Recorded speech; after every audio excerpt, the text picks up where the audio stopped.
வணக்கம். Welcome to mister review channel. நான் பார்த்த படங்கள் அப்படிங்கிற டாப்பிக்கில் நாம் இன்றைக்கி பார்க்கக்கூடிய திரைப்படம் இயக்கம் கதை கார்த்திக் சுப்பராஜ் அவங்களோட கதை மற்றும் இயக்கத்தில் இசை சந்தோஷ் நாராயணன் அவங்களோட இசையில் பாபி சிம்கா, லக்ஷ்மி மேனன், சித்தார்த், சதீஷ் மற்றும் பலர் நடித்து ஆகஸ்ட் மாதம் 1 2014 171 நிமிடங்கள் ஓடக்கூடிய படமாக வெளிவந்த ஜிகிர்தண்டா அந்த படத்தை தான் பார்க்க போகிறோம். இந்த படத்தை பார்க்க போகிறதுக்கு முன்னாடி ரஜினி சார் பார்த்தீங்கன்னா படத்தை பார்த்துட்டு கார்த்திக் சுப்பராஜ்கிட்ட ஃபோன் பண்ணி அந்த வில்லன் கேரக்டர் அசால்ட்டு சேது அந்த கேரக்டர் என்னை நடிக்க சொல்லியிருக்கலாம்ல, ஏன் என்னை நடிக்க சொல்லலை அப்படின்னு ரஜினி சாரே பார்த்துக்கிட்டனா கார்த்திக் சுப்பராஜ்கிட்ட ஃபோன் பண்ணி சொன்னதாக ஒரு தகவல். அந்த அளவுக்கு பார்த்துக்கிட்டனா அசால்ட்டு சேது அப்படிங்கிற கேரக்டர் பார்த்தீங்கன்னா நின்று பேசும்.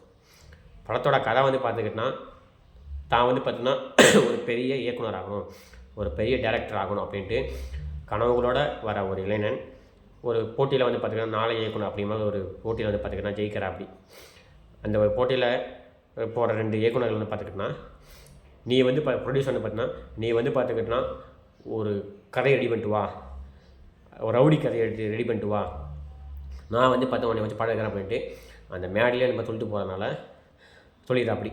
அடுத்த பார்க்க போகும்போது சொல்கிறலாம் பார்த்தீங்கன்னா ஏற்றக்கூடாது, மேடை சொல்கிறேன் இது இதவே கிடையாது, நான் சொல்லிட்டேன், ஸோ அதனால் ஒன்றும் பிரச்சனை இல்லை, எனக்கு பார்த்தீங்கன்னா ஒரு ரியல் கேங்ஸ்டர் கதை வேணும், ரெடி பண்ணிட்டு வா அப்படின்னு சொல்லிடுறா அப்படி. இதனால் பார்த்துக்கிட்டனா கேங்ஸ்டர் கதை பார்த்தா கற்பனை ரெடி பண்ணுறதுக்கு நம்ம ஏன் பார்த்தீங்கன்னா ஒரு ரியல் கேங்ஸ்டரை பார்த்துக்கிட்டனா ஃபாலோ பண்ணி அந்த ரியல் கேங்ஸ்டரை பற்றி பார்த்துக்கிட்டனா ஆராய்ஞ்சு பழகக்கூடாது அப்படின்ட்டு சென்னையிலேருந்து கிளம்பி மதுரைக்கு வர அப்படி. மதுரையில் அசால்ட் சேது அப்படின்னு ஒரு கேரக்டர் அவர் பார்த்தீங்கன்னா ஏகப்பட்ட கொலைகள், கட்ட பஞ்சாயத்து, ரவுடிசம் இதெல்லாம் பண்ணுற கேரக்டராக இருக்குது. அவரை பற்றி பார்த்துக்கிட்டனா தெரிஞ்சுக்கணும் வச்சுக்கணும் அப்படின்ட்டு முழுக்க பார்த்தீங்கன்னா அவரை பற்றி தெரிஞ்சுக்கிறா அப்படி. தெரிஞ்சதுக்கப்புறம் ஒரு சீனில் பார்த்துக்கிட்டா அவர்கிட்டே மாட்டிக்கிறா அப்படி. யார் இவர், ஏன் பார்த்துக்கிட்டேன் ஒரு பண்ணுறா அப்படி, ஏன் அவங்க பார்த்தா ஃபாலோ பண்ணுறா அப்படி, ஃபாலோ பண்ணாலே உங்களுக்கு என்ன பிரச்சனை அப்படின்னு மாட்டிக்கிறதுக்கப்புறம் அதுக்கப்புறம் என்ன நடந்துச்சு, அவர் நினச்ச மாதிரியே சித்தார்த் நினச்ச மாதிரியே ஒரு கேங்ஸ்டரை வச்சு படம் எடுத்தாரா இல்லையா அப்படின்ட்டு ஏகப்பட்ட ட்விஸ்ட் அண்ட் டென்ஸோட இந்த படத்தை பார்த்துக்கிட்டா முடிச்சு இப்போ அப்படி நம்ம கார்த்திக் சுப்பராஜ். இந்த படத்துக்கு முழுக்க நம்ம பார்த்திங்கன்னா கிரியேட் கொடுக்க வேண்டியது 2 பேர்த்துக்கு. ஒன்று படத்தோட இயக்குனர் கார்த்திக் சுப்பராஜ், இன்னொன்று சந்தோஷ் நாராயணன். மனுஷன் பிஜிஎம்லாம் போட்டு பின்னி பிழல்ட்டுப்பா அப்படி. அதுவும் இந்த இன்ட்ரோவில் ஒரு பிஜிஎம் வரும் பாருங்கள், இன்ட்ரோவில் அப்பப்பப்பப்பப்பா அந்த அளவுக்கு இருக்கும். ஏன்னா அந்த மியூசிக்கை வச்சே பார்த்துக்கிட்டோன்னா மிரட்டு விட்டுருப்பா அப்படி சந்தோஷ் நாராயணன். அப்படிப்பட்ட ஒரு தீம் மியூசிக் அது. இன்ட்ரோல் பிளாக் பார்த்துக்கிட்டா தரமான பிளாக்காக இருக்கும். எப்படி பார்த்தா அப்படி கண்டுபிடிச்சானே தெரியாத அளவுக்கு பார்த்துக்கிட்டா ஊரை விட்டு போடலான்னு நினைக்கிறவனை வீட்டு வாசலில் முன்னாடி நின்று இது பண்ணிப்பா அப்படி. அதான் பார்த்தா தரமான செய்கை. அந்த அளவுக்கு பார்த்தா அந்த பீச்சில் போட்டு விரட்டிப்பா அப்படி. அசால்ட் சேதுவாக வர நம்ம ஊர் தனக்குன்னே பார்த்துக்கிட்டனா ஒரு இது இருக்குது. அதை பார்த்துக்கிட்டனா எங்கேயுமே விட்டு கொடுக்காம இளம் வயசாக இருந்தாலும் அசால்ட் சேது பார்த்தா ஒரு 40 வயசு மதிக்கத்தக்க ஆளுங்கிறனால அந்த இதுக்காக பார்த்தீங்கன்னா உடம்பை ஏற்றி நிறச்ச முடியோட தாடி தப்பட்டியமாக நம்ம பாபி சிம்கா பார்த்தா படத்துக்காண்டி பார்த்துக்கிட்டனா அவ்வளோ அற்புதம் நடிக்க அப்படி. அவரை தவிர வேறு யாருமே இந்த அளவுக்கு நடிச்சிருக்க முடியாது. நடிச்சினாலும் ஏற்றுக்க முடியுமா அப்படிங்கிறது நம்மளால் முடியலை. ஏன்னா அந்தளவுக்கு பார்த்திங்கன்னா அசால்ட் சேதுவாகவே வாழ்ந்துருப்பா அப்படி பாபி சிம்கா.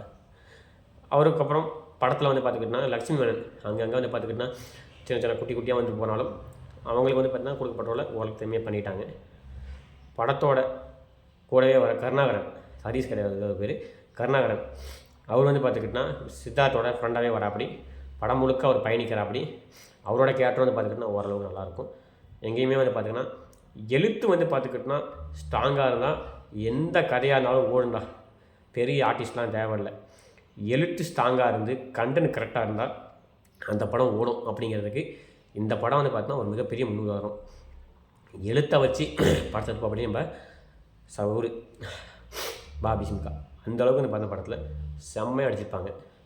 எல்லாத்துக்கும் மேலே படத்தோட பின்னணி இசையை வந்து பார்த்துக்கிட்டோம் மிரட்டி விட்டுருப்பா. அப்படி பாட்டு வந்து பார்த்துக்கிட்டோன்னா பெருசாக இல்லைனாலும் அந்த கிளைமேக்ஸ்க்கு முன்னாடி பார்த்து ஒரு கிணத்துக்குள்ளே வந்து பார்த்து ஒரு பாட்டு வரும். அந்த பாட்டு அற்புதமாக இருக்கும். லவ் ட்ராக் ஒன்று வரும், லட்சுமி மேனனுக்கும் இருக்கும். அதுவும் வந்து பார்த்தீங்கன்னா ஓரளவுக்கு நல்லா தான் இருக்கும். படத்தில் பாட்டை குறையா வச்சாலும் மனுஷன் பிஜிஎம்மில் வந்து பார்த்திங்கன்னா மிரட்டி விட்டுருப்பா. அப்படி அதனால தான் அந்த படம் வந்து பார்த்திங்கன்னா இந்தளவுக்கு பேசப்படுச்சு. அப்புறம் ஒரு வாத்தியார் ஒருத்தர் வரும். அப்படி அந்த வாத்தியார் வர கேரக்டர்லாம் மனுஷன் எங்கேருந்து பிடிச்சானே தெரியல. அந்த அளவுக்கு வந்து பார்த்திங்கன்னா வாத்தியாரை வர கேரக்டர் வந்து பார்த்திங்கன்னா சூப்பராக வேலை இருப்பா. அப்படி பாபி சிம்கா மனுஷன் அவர் என்ன நடிப்பானே தெரியலைங்க. அந்த அளவுக்கு வந்து பார்த்திங்கன்னா நடிச்சிருப்பா. அப்படி பாபி சிம்கா அவர் இல்லைன்னா படமே கிடையாது. பாபி சிம்காவுக்கு வேண்டி இந்த படம் நீங்கள் பார்க்கலாம். கடைசி வரைக்கும் அவர் கூட பேசாத அம்மா வந்து பார்த்துக்கிட்டா தன்னோட பேசுனதுக்கப்புறம் ஒரு ரவுடியாக இருந்த மனுஷன் ஒரு ஹீரோவாக மாறுறான்.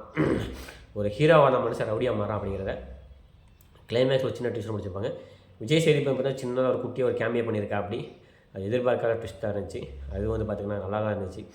உங்களுக்கு இந்த படத்தில் என்ன பிடிச்சதுன்னா மறக்காமல் கமெண்ட் பண்ணுங்கள். எனக்கு இந்த படத்தில் அந்த இன்ட்ரோல் சீனு தான் செம்ம சீனு. அதுவும் அந்த பாபி சிம்மா காட்டும்போது வர அந்த பிஜிஎம் இருக்கே, ஐயோ பப்பா வேறு லெவலாக இருக்கும். மிரட்டி விட்டுருப்பா. அப்படி எனக்கு அந்த சீன் ரொம்ப பிடிக்குங்க. உங்களுக்கு என்ன பிடிச்சதுங்கிறத மறக்காமல் கமெண்ட் பண்ணுங்கள். கமெண்ட் பண்ணால் மட்டும் பத்தாது, சேனலை சப்ஸ்கிரைப் பண்ணுங்கள். சப்ஸ்கிரைப் பண்ணிவிட்டு முழு வீடியோ பாருங்கள். முழு வீடியோ பார்த்துட்டு வீடியோவை லைக் பண்ணுங்கள், கமெண்ட் பண்ணுங்கள், 4 பேர்த்துக்கு வீடியோவை ஷேர் பண்ணுங்கள். நீங்கள் அளிக்கக்கூடிய லைக்கு, கமெண்ட்டு, ஷேரு இது மட்டும் எனக்கு வந்து பார்த்தா மிகப்பெரிய சுற்று அளிக்கணும். அதனால் அனைவரும் முழு வீடியோ பார்த்துட்டு சேனலை சப்ஸ்கிரைப் பண்ணிக்கங்க. மீண்டும் ஒரு திரை விமர்சனத்தை சந்திப்போம். அதுவரை உங்களிடம் விடைபெறுகிறேன். நன்றி, வணக்கம், தேங்க்யூ.